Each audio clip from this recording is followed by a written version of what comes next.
What's up everyone? Welcome back to my YouTube channel. So ngayon pag-usapan natin kung paano nga ba huwag mag-overstock sa manok. Okay? O kaya raw material ng ating food business, especially sa ating food bazaar.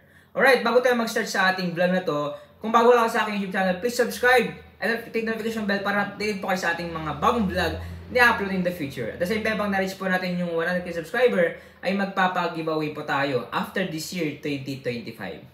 Alright, tara na po sa ating vlog ngayon. Kung makita nyo po sa ating thumbnail na sobrang dami kong stock dyan. Okay, makita nyo po na ang daming manok na binili ko. Okay, so parang ilang box yan na binili ko sa supplier. Okay, so that time is talagang andun yung gusto kong makabenta ng madami.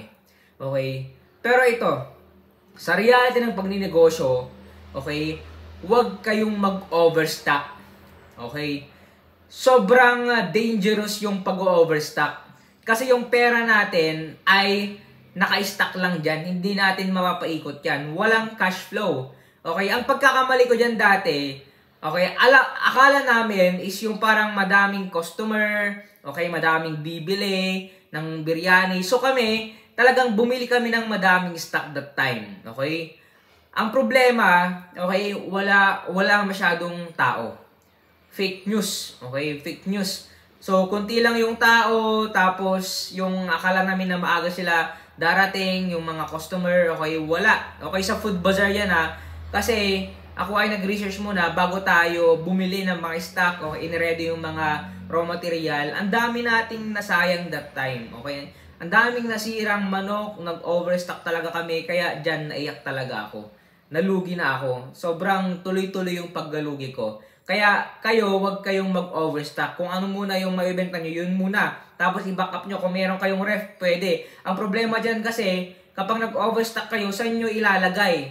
Eh wala kayong shop. O kaya maliit yung shop nyo. Saan nyo ilalagay yung mga stock nyo? Eh di problema na naman. Ilalagay nyo sa gilid. O pasapasali. In Ilocano, pasapasali. Okay? Parang dyan mo na lang ilagay sa gilid. Tapos imbis na madami ka pang magagawa na may space, eh di nag-overstock ka, di wala rin. Kaya, huwag tayo mag-overstock. Kung ano lang muna yung kaya na ibenta, yung average na kaya na ibenta, yun lang muna yung ibenta natin. Ha? Okay, so sana matuto kayo sa aking pagkakamali. Dahil nandito ako para po maging aware kayo sa mga negosyo na papasokin po natin. Alright, bago po tayo matapos sa ating vlog, kung gusto pong bilhin ng aking libro, Negosyo Reality, if you want to gain more knowledge, okay, medyo mahal lang po ito pero di nyo malaman kung bakit mahal itong libro na to. At the same time, okay, worth it po ito. Salamat po sa inyong panonood. If you want to buy this book, click nyo lang po kayong Facebook page, official link dyan sa description, and then mag-message lang po kayo. Salamat po and God bless. Ingat po kayo lahat.